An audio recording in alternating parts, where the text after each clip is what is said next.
आप सभी का स्वागत है एक्सीलेंस स्टडीज में। तो आज हम देखने जा रहे हैं C program to find the HCF and LCM of two numbers enter by the user. ठीक है, तो एचसीएफ क्या होता है? हाईएस्ट कॉमन फैक्टर, और एलसीएम क्या होता है? Least common multiple.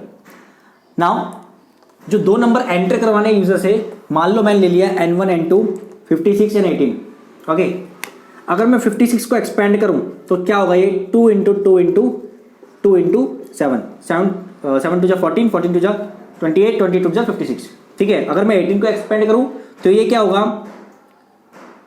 3 into 3 into 2 3 3 जा 9 एंड 9 टू जा 18। सो इसमें से हाईएस्ट कॉमन फैक्टर क्या है? हाईएस्ट कॉमन फैक्टर अगर देखा जाए 2 है, जो हाईएस्ट भी है और कॉमन भी है। सो इनका एचसीएफ जो होगा वो एक्चुअली में क्या होगा? 2। सो ये तो हो गया एचसीएफ कि that how to calculate HCF of two numbers. ठीक है, अब सेकंड में एग्जांपल लेते हैं एलसीएम का। एग्जांपल के एलसीएम के लिए हम n1 जो है n2 जो है सेम रखते हैं, क्योंकि दो ही नंबर एंटर कराना है जिसका हमें एचसीएफ और एलसीएम दोनों चाहिए। ठीक है, और नंबर हमने सेम रखा 56 और 18। अब 56 और 18 का जो एलसीएम आएगा वो एक्चुअली में आएगा 504। वो आप चेक कर लेना 1/56 और 1/18 करके। ठीक है, जो एलसीएम आएगा क्या आएगा? 504। सो इन दोनों का रिजल्ट, या बोल सकते हैं इन एग्जांपल्स का रिजल्ट निकालने के लिए हम एक कोड करने वाले हैं जिसमें हम दो नंबर एंटर करवाएंगे यूजर से। ठीक है, it can be 56, it can be 18 और it can be anything according to the user. और उसका हम क्या निकालेंगे? एचसीएफ और एलसीएम। ठीक है, और ये था तरीका एचसीएफ निकालने का, एलसीएम निकालने का। बट इन अ प्रोग्राम जिस तरीके से हम एलसीएम एचसीएफ निकालेंगे वो थोड़ा डिफरेंट है। एलसीएम तो वो भी डिफरेंट है, एचसीएफ भी डिफरेंट है। तो अब हमने देख लिया है कि एचसीएफ क्या होगा और एलसीएम क्या होगा। ठीक है, by this formula. Now in the program we are going to use another formula to find the HCF and LCM of two numbers entered by the user. So क्या फॉर्मूला यूज करने वाले हैं यहाँ पे? सबसे पहले n1 क्या है? 56, n2 क्या है? 18। ठीक है, सबसे पहले चेक करेंगे n1 और n2 में से कौन बड़ा है। अब n1 बड़ा है n2 से। जैसे ही n1 बड़ा है n2 से तो क्या करेंगे? n1 में क्या कर देंगे? n1 minus n2। ठीक है, तो n1 में क्या हो गया? 56 माइनस 18 38। ठीक है, अब n1 क्या हो चुका है? 38। अब n1 हो गया 38, n2 हो गया 18। अब n1 n2 में से चेक करेंगे कौन सा बड़ा है। तो भाई मुझे दिख रहा है n1 बड़ा है, तो फिर दोबारा n1 बड़ा है n2 से। अब करेंगे n1 is equal to n1 minus n2। ठीक है, तो n1 माइनस n2, तो n1 क्या हो गया? 38 में से 18 गया, कितना हो गया? 0 हो गया। ये हो गया 3 माइनस 1 2, 20 आ गया। अब n1 क्या हो गया? 20, n2 क्या है? 18 ही है। ठीक है, अब n1 बड़ा है n2 से दोबारा से, तो n1 is greater than n2। ठीक है, again n1 is greater than n2, so what will do n1 is equal to n1 minus n2। ठीक है, तो n1 20 है, n2 18 है, तो n1 क्या हो जाएगा? 20 माइनस 18। ठीक है, सो n1 क्या हो गया? 20 में से 18 गया, कितना बचा? 2। सो n1 क्या हो गया? 2, n2 क्या है? अभी भी 18। ठीक है, अब दोबारा चेक करेंगे। अब n2 और n1 में से कौन बड़ा है? तो भैया मुझे दिख रहा है यहाँ पे n2 बड़ा है n1 से, सो n2 is greater than n1। ठीक है, तो 18 माइनस 2 होगा, वो कहाँ जाएगा? एक्चुअली n2 में। ठीक है, means n2 is equal to n2 minus n1 करेंगे अब। ठीक है, क्या करेंगे? n2 is equal to n2 minus n1। ठीक है, तो n2 में क्या आ गया? 18 माइनस 2 करा, कितना आ गया? 16। अब n1 2 है, n2 16 हो चुका है। ठीक है, n1 2 n2 16। अब दोबारा चेक करेंगे n2 में और n1 में कौन बड़ा है। तो भैया मुझे दिख रहा है n2 बड़ा है n1 से, तो n2 is equal to n2 minus n1, that is nothing but n2 is equal to 16 minus 2, and 16 minus 2 is 14। अब n2 चेंज हो गया, n1 वही है। ठीक है, अब n2 बड़ा है n1 से दोबारा से। ठीक है, अब n2 बड़ा है n1 से, तो n2 क्या हो गया? n2 minus n1, that is nothing but n2 क्या है? 14, n1 क्या है? 2। तो 14 माइनस 2 कितना हो गया? 12। 12 कितना हो गया? n2। अब दोबारा n2 चेंज हो गया। अब n2 बड़ा है n1 से, यस, तो n2 is equal to n2 minus n1। n2 क्या हो गया था? 12, n1 क्या हो गया था? 2। तो 12 माइनस 2 करेंगे, 10 आ जाएगा। 10 क्या हो गया? n2। ठीक है, अब दोबारा चेक करेंगे n2 और n1 में। n1 क्या था? 2 था। ठीक है, n2 चेंज हो चुका है, so n2 greater than n1 again, so n2 is equal to n2 minus n1। 10 minus 2 कितना आ गया? 8 आ गया n2। ठीक है, अब n2 चेंज हो चुका है, n1 वही है 2। ठीक है, फिर दोबारा चेक करेंगे, n2 ग्रेटर देन n1 है, तो n2 is equal to n2 minus n1 करेंगे। n2 क्या हो जाएगा? ठीक है, 8 माइनस 2, 8 माइनस 2 कितना हो गया? 6। ठीक है, ओके, अब n2 क्या हो गया? 6 और n1 क्या है? 2। सो n2 बड़ा है n1 से दोबारा से, तो n2 is equal to n2 minus n1। n2 क्या हो गया 6, n1 2 ये पहले की जितना, क्योंकि n2 में चेंज हो रहा है, बार बार देख रहे हैं 6 माइनस 2, सो n2 क्या हो गया है 6 माइनस 2 4। अब n2 4 है, n1 2 ही है, अब n2 is greater than n1 है दोबारा से, अब क्या हो गया n2 is equal to n2 minus n1, ठीक है। तो जैसे ही n2 माइनस n1 हुआ, यहाँ पे क्या हो गया n2 4 है और n1 क्या है 2, 4 माइनस 2। अब जैसे ही 4 माइनस 2 हुआ, n2 में क्या आ गया 2, ठीक है। तो इससे देखो n2 में 2 आ गया और n1 में भी 2 ही है, n2 में 2 आ गया और n1 में भी 2 ही है, ये देखो ना n1 2 n2 2। अब अगर मैं देखूं n1 और n2 में कंपेयर करके, अगर n1 को कंपेयर करें n2 से, n1 में भी 2 ही है, n2 में भी 2 ही है। जैसे ही दोनों में बराबर आ जाता है, ठीक है, हम बोलेंगे ये HCF है। क्या है HCF। सो देखो कितनी बार हमने माइनस करा, किसको माइनस करा, किससे, हमने बड़े नंबर को और छोटे नंबर को डिफरेंशिएट किया कि भैया इनमें से कौन बड़ा है कौन छोटा है, बड़े नंबर को छोटे में से माइनस करा और बड़े नंबर में डाल दिया वापस, ठीक है। हमें यही करना है बार बार, कब तक करना है, जब तक दोनों इक्वल ना आ जाए। अभी दोनों इक्वल हो गए, अब मैं बोल सकता हूं भैया ये HCF है, ठीक है। अब मेरे पास HCF आ गया। नाउ हम देखेंगे कि एलसीएम कैसे कैलकुलेट करना है इन अ प्रोग्राम, ठीक है, क्योंकि अनदर मेथड है ना, ये मेथड से नहीं करेंगे, ठीक है। एलसीएम को कैलकुलेट करने के लिए होता है formula n1 into n2 divided by HCF। So HCF हमारा आ गया था 2, ठीक है, n1 इंटू n2 56 इंटू 18, ये हो जाएगा एलसीएम, ठीक है, ये आ जाएगा 504 कैलकुलेट करने के बाद, ठीक है। आप देख लेना, अब देखो HCF 2 आया, एलसीएम 504, यहां पे भी HCF क्या आया था 2, एलसीएम क्या आया था 504, ठीक है। तो हम बोल सकते हैं कि भैया हम ये चीज यूज कर सकते हैं, ये फॉर्मूला यूज कर सकते हैं to do the program of finding the LCM and HCF और 2 number by using these formulas. Okay, now let us see the program. Let us move towards the program. Let me erase all of this. Now first of all we'll include header file hash include, यहां से programme start हो रहा है, ठीक है, इसके ऊपर वाला कुछ नहीं है, studio.h, ठीक है। Now int main opening closing parenthesis braces open, ठीक है। जैसे ब्रेसेस ओपन हुए, यहां में हम क्या करेंगे, वेरिएबल डिक्लेयर करेंगे इंट n1 नंबर 1 जो यूजर से एंटर करवाना है, ठीक है, n2 नंबर 2 जो यूजर से एंटर करवाना है, और एक x और एक y, ये किस लिए ले रहा है अभी आपको आगे बताएंगे, ठीक है। और एक लेंगे एलसीएम, ठीक है, ये ले लिया हमने सेमीकोलन, ठीक है। अब जैसे ही हमने डिक्लेयर करा, ये 1 2 3 4 5 वेरिएबल, इनकी मेमोरी एलोकेट हो जाएगी कहाँ पे, ठीक है, मेमोरी एलोकेट हो जाएगी कितने बाइट की, इंटीजर टाइप है तो 2 या 4 बाइट की मेमोरी एलोकेट हो जाएगी। तो हम यहाँ पे लिख देते हैं कुछ ऐसा n1 n2 x y LCM, ठीक है, ये n1 n2 x and y and LCM, ठीक है, सबकी मेमोरी एलोकेट हो गई, सबकी होगी 2 या 4 बाइट की अकॉर्डिंग टू द कंपाइलर, ठीक है। नाउ मूविंग फर्दर, अब क्या करेंगे, मान लो यूजर को नहीं पता, देखो इंटीजर टाइप में क्या होता है, इंटीजर में आप माइनस वाले भी डाल सकते हो, प्लस वाले भी डाल सकते हो और 0 भी डाल सकते हो। तो होता क्या है, यूजर ने सपोज डाल दिया माइनस में 2 नंबर 1, नंबर 2 डाल दिया माइनस में 4। अब हमें पता है HCF जो निकलता है वो हमेशा पॉजिटिव नंबर का ही निकलता है, ठीक है। The HCF of the negative number is not, means negative number का HCF निकालना पॉसिबल नहीं है।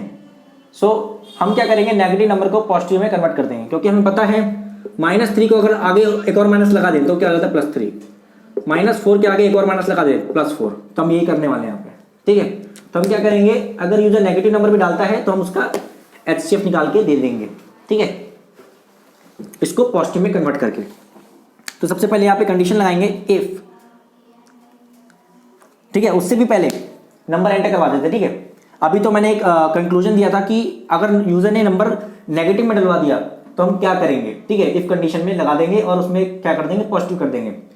उससे पहले हमें नंबर तो एंटर करवाना होगा ना, तो वही हम करने जा रहे हैं। हम प्रिंट करेंगे printf enter number 1 and number 2, is equal to double quotes semicolon. Okay, now scanf double quotes percentile D double quotes comma address of N1 comma address of N2. ठीक है, नंबर एंटर हो गए by the user. Now अब check करेंगे if number 1 is less than 0. Okay, अगर number 1 छोटा है 0 से तो हम क्या कर देंगे, number 1 is equal to minus में नंबर 1. ठीक है, सो अगर नंबर 1 मान ले -4 डाल दिया तो माइनस में -4 कितना हो जाएगा, +4. यही करा हमने यहाँ पे, कर दिया ना, खत्म. ठीक है, आगे बढ़ते हैं. ये हो गया. If number 2 is less than 0, so what will do, number 2 is equal to minus में नंबर 2. ठीक है, तो हम क्या कर रहे हैं, पॉजिटिव करते जा रहे हैं. दोनों नंबर थे, दोनों को पॉजिटिव कर दिया. नाउ मूविंग फर्दर, अब नंबर को तो हमने पॉजिटिव कर दिया नेगेटिव से, अगर उसने नेगेटिव नंबर डाला तो अब हम क्या करेंगे, अब हम HCF कैलकुलेट करेंगे. ठीक है, HCF कैलकुलेट करने के लिए आपको बताया था कि दो नंबर लेंगे और दोनों में कंपैरिजन करेंगे कि दोनों में से कौन सा बड़ा है. ठीक है, N1 और N2 में से कौन सा बड़ा है. दोनों में से जौन सा भी बड़ा होगा, ठीक है, बड़े वाले को छोटे वाले में से माइनस करेंगे. कब तक माइनस करेंगे, जब तक दोनों बराबर ना हो जाए. तो यहां कंडीशन लगाएंगे ये वाली कि while N1 is not equal to N2, मतलब जब तक N1 N2 इक्वल ना हो जाए तब तक माइनस होता जाए.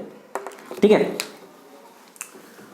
ओके. तो उससे पहले क्या करते हैं, यहां पे x में क्या डलवा देते हैं, N1, मतलब डुप्लीकेट बना रहे हैं हम N1 का और N2 का, और y में क्या डलवा रहे हैं, N2, मतलब नंबर 1 और नंबर 2 में जो भी वैल्यू होगी वो x और y में चली जाएगी. हम क्या कर रहे हैं, डुप्लीकेट बनवा रहे हैं. ठीक है, डुप्लीकेट मतलब कॉपी, मतलब x और y में वही वैल्यू आएगी जो N1 N2 में आएगी. ठीक है, कॉपी करवा रहे एक तरीके से एलसीएम निकालने के लिए. ठीक है, ये पहले करवा दे रहे हैं क्योंकि बाद में क्या होगा ना, जब हम वाइल लूप लगाएंगे जब तक N1 N2 इक्वल ना हो जाए, N2 is equal to N2 minus N1 करेंगे तो N2 तो चेंज हो जाएगा, क्योंकि हमने देखा था N2 चेंज हो रहा था, N1 चेंज हो रहा था. तो N1 N2 को एक ओरिजिनल कॉपी रखनी होगी उसकी. ठीक है, ताकि हम एलसीएम में निकाल पाए. ओके, दैट्स वाई हमने एक्स वाई वेरिएबल बना लिया. अब आगे बढ़ते हैं. जैसे ही मैंने इसको करा, इसके बाद हम वाइल लूप लगाते हैं, सीधा यहाँ लगाते हैं वाइल.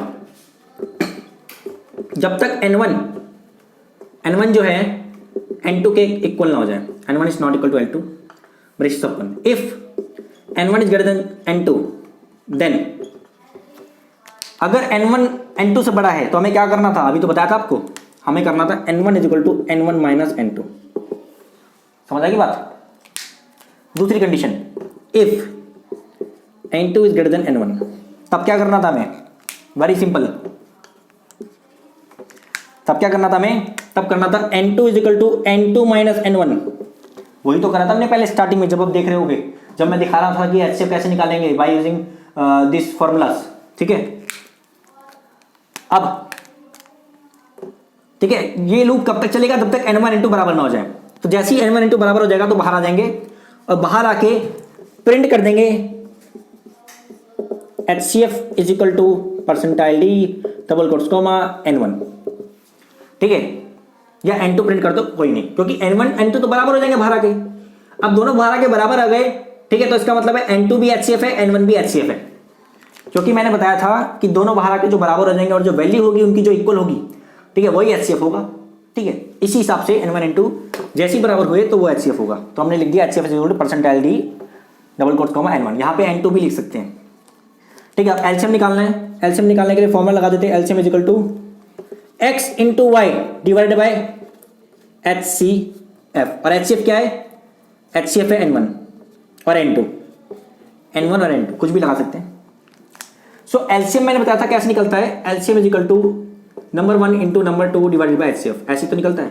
HCF क्या था, N1, तो N1 डिवाइड कर दिया. N1 N2 क्या था, number 1 number 2. Number 1 number 2 originally जो था वो क्या था, 56 और 18 एग्जाम्पल के तौर पे. बट जब हमने N1 is equal to N2 N1 minus N2 करा तो N1 N2 तो चेंज हो गया था. इसलिए हमने क्या करा, इसका कॉपी रख लिया एक. ठीक है, N1 N2 का कहाँ रखा, x और y में. इसलिए हमने x इंटू वाई से मल्टीप्लाई कर दिया यहाँ पे. अब यहाँ कर देंगे प्रिंट एलसीएम, प्रिंट एफ. आपको पता चल गया होगा कि x और y हमने क्यों रखा. ठीक है, प्रोग्राम में LCM is equal to percentile D double quotes comma LCM, ठीक है, वेरिएबल सेमीकोलन, और इसके बाद आएगा return 0 semicolon and braces closed. कौन सा ब्रेसिस? मेन फंक्शन वाला, ठीक है, वाइल लूप तो यहीं क्लोज हो गया था। नाउ अब बताते हैं कि how we are going to use these examples to evaluate HCF and LCM। Okay, so मान लिया जाए कि N1 जो है नंबर 56 और N2 18 है। तो पहले इसको रन कर देता हूं, एक बार रन करा मैंने किसी भी कंपाइलर में, तो ये आउटपुट स्क्रीन आ गया मेरे पास, आ गया आउटपुट स्क्रीन। तो जैसे ही मेरे पास आउटपुट स्क्रीन आया तो मेरे से क्या पूछा इसने? मेरे से पूछा कि भैया एंटर N1 एंड N2, यहां लिखा है एंटर N1 एंड N2, तो मैंने डाल दिया इज इक्वल टू 56 18, सॉरी 56 है ना, 56 और 18। ओके, अब जैसे ही मैंने 56 और 18 डाला, अब चेक करेगा कि N1 इज लेस देन 0 है, नहीं है, फॉल्स है। भैया 56 छोटा है क्या 0 से? नहीं है ना, तो फॉल्स है, तो इसमें नहीं जाएंगे। अब दूसरा चेक करेगा कि N2 इज लेस देन 0 है, 18 is less than 0, no it is false. जैसे ही फॉल्स हुआ इसमें भी नहीं जाएंगे। यहाँ पे आए एक्स और वाई में क्या कॉपी हो गया? N1 N2 में, तो एक्स में क्या आ गया 56, वाई में क्या आ गया 18, आ गया ना। अब वाइल में चेक करेंगे, while N1 is not equal to N2, भैया N1 N2 इक्वल है, नहीं है, तो ट्रू हो गया ये। जैसे ट्रू हुआ वाइल के अंदर आए, हमने क्या एनकाउंटर करा? If condition, if N1 is greater than N2, 56 is greater then 18, yes, तो 56 इज इक्वल टू 56 माइनस 18 हो जाएगा, तो मतलब N1 is equal to 56 minus 18 हो जाएगा। वही कंडीशन चल रही बार बार, ठीक है। तो जो भी आंसर आएगा और कैलकुलेट होने के बाद जो रिजल्ट आएगा वो आएगा N1 या N2, बिकॉज ये लूप तब तक चलने वाला है, तब तक माइनस होता रहेगा जब तक N1 N2 के बराबर ना हो जाए, क्योंकि हमने पहले ही बता दिया था आपको एग्जांपल लेकर 56 और 18 का कि कैसे ये लोग बराबर हो रहे थे, ठीक है। क्या करना था हमें? बड़े वाले में से छोटा वाले कंपेयर करना था, ठीक है, दोनों में से जो भी बड़ा होगा उसको माइनस करना था, ठीक है, ओके। तो यहां से क्या कैलकुलेट हो जाएगा? हमारा HCF, और कब तक होगा ये, कब तक लूप चलेगा ये? जब तक N1 N2 के इक्वल हो जाए। जैसे ही N1 N2 के इक्वल हो जाएगा, ये कंडीशन क्या हो जाएगी? फॉल्स। ये कंडीशन फॉल्स हो गई, हम यहाँ आ गए प्रिंट एफ पे, मतलब लूप के बाहर आ गए। लूप के बाहर आए, HCF is equal to percentile D, तो HCF is equal to percentile D किसको रिप्लेस करेगा? N1 को। सो N1 क्या था? 18, N1 तो 18 सॉरी 2 हो गया था ना, 18 थोड़ी ना था, 2 हो गया था N1। HCF निकालने के बाद N1 क्या हो गया? 2, तो HCF आ जाएगा 2। अब इसके बाद हम दूसरी कमांड पे आए, ये रन हो गई ना, इसके बाद दूसरे पे आए, LCM is equal to x into Y divided by N1। अब ये कैलकुलेट हो रहा है, so LCM is equal to x क्या है 18 और y क्या है 56 डिवाइडेड बाय N1। N1 क्या है? N1 है 2, ठीक है, और यहाँ पे N1 N2 बदल चुका था, कब? जब तक ये दोनों एक दूसरे के बराबर ना हो जाए, ठीक है। तो N1 N2 चेंज कर देते हैं यहाँ पे, ठीक है, नहीं तो आप कंफ्यूज हो जाओगे, ठीक है। तो 18 इंटू 56 डिवाइड बाई 2, तो क्या आ गया 504। सो LCM में क्या आ गया 504। अब जैसे LCM में 504 आया तो हमने क्या कर दिया? प्रिंट क्या करा? LCM is equal to percentile D, LCM is equal to percentile D किसको रिप्लेस करेगा? LCM को। LCM में क्या है 504, तो यहाँ पे क्या आ जाएगा 504, ठीक है, रिटर्न 0, प्रोग्राम खत्म। तो ये हमारा आउटपुट आएगा, ठीक है, ये हमारा आउटपुट है। तो हमने क्या करा? HCF भी निकाल लिया और LCM भी निकाल लिया 504। अब आप कोई भी नंबर डाल सकते हो, चाहे आप नेगेटिव नंबर डालो, चाहे आप पॉजिटिव नंबर डालो, ठीक है, उसका HCF भी निकलेगा, LCM भी निकलेगा। तो ये प्रोग्राम हो गया to calculate the HCF and LCM of two numbers. So हमारे चैनल को सब्सक्राइब करें, लाइक करें, शेयर करें एंड कमेंट करके बताएं कि हम कैसा पढ़ा रहे हैं। धन्यवाद।